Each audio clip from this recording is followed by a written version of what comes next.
আসসালামু আলাইকুম ওয়া রাহমাতুল্লাহি ওয়া বারাকাতুহু। কেমন আছেন আমার আদরের কলিজার টুকরা আপুরা? আল্লাহ পাক সবাইকে ভালো সুস্থ রাখার তৌফিক দান করুন ও ভালো থাকুন সবাই। এই দোয়া সবসময় করছি, আপনার দোয়া আমিও ভালো আছি আলহামদুলিল্লাহ। আল্লাহর কাছে শুকরিয়া জানাচ্ছি। আপুরা, আজকে আমি হাজির হয়েছি ফুলকপি আলু শুটকি দিয়ে রান্না করব। তো এখানে আমি ছোট ছোট করে এই যে আমি শুটকি কেটে নিয়েছি এবং সরিষার তেল আমি ভেজে নিচ্ছি। শুটকিটা ভেজে নিলে তরকারির ঘেরানটা খুব সুন্দর হয়।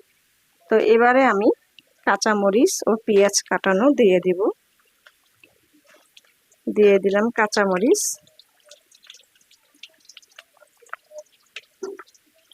ও পেঁয়াজ কাটা দিয়ে দিচ্ছি।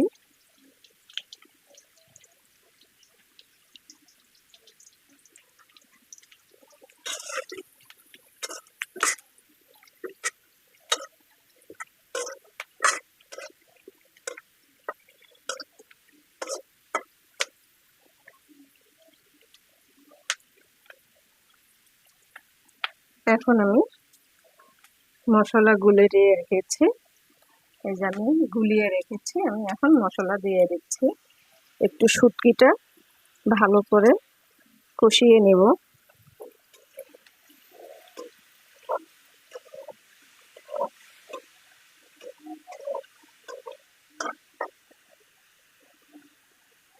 এখন আমি একটু কষিয়ে নেব।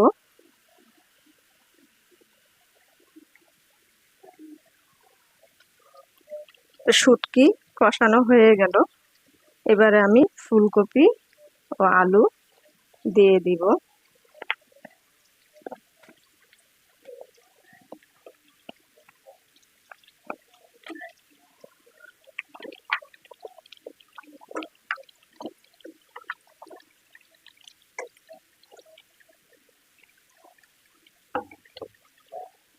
এবারে আমি একটু ভালো করে নাড়াচাড়া করে দেব।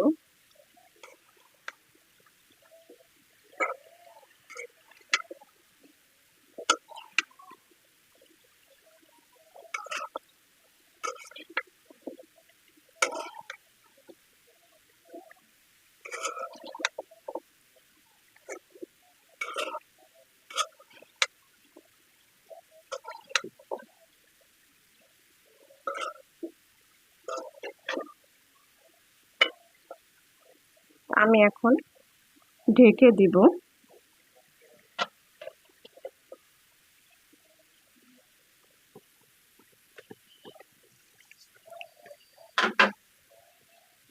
ফুলকপি ভালো করে আমি কষিয়ে নিয়েছি, এবারে আমি টমেটো একটু দিব। একটা টমেটো কেটে রেখেছি, এটা দিয়ে আমি ঝোলের পানি দিয়ে দিব। আমি বড় সাইজের একটা টমেটো কেটে নিয়েছি।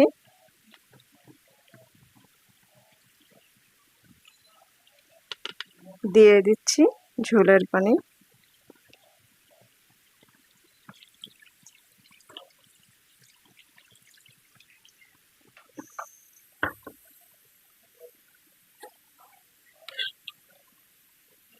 এই পানিতেই আল্লাহর রহমতে টমেটো এবং ফুলকপিটা ভালোভাবে সিদ্ধ হয়ে আসবে।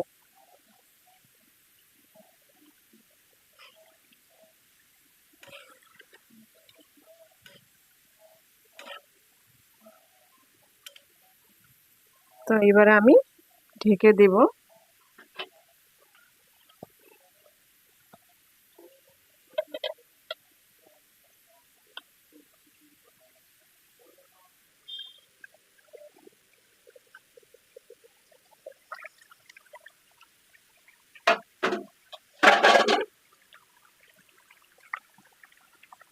ফুলকপির তরকারি হয়ে গেল, একদম ভালোভাবে সিদ্ধ হয়ে গেছে। আমি এবারে নামিয়ে নিব।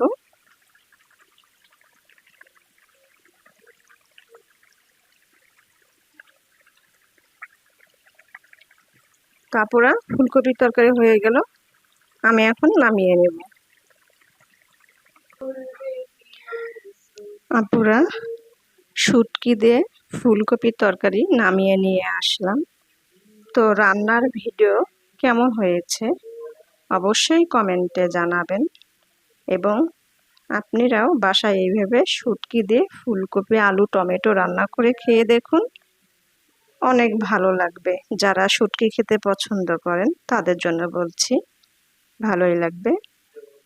তো আপুরা কমেন্ট করে অবশ্যই জানাবেন আমার শুটকি দিয়ে ফুলকপি তরকারি রান্নাটা কেমন হয়েছে এবং লাইক দিন, বেশি বেশি করে শেয়ার করুন।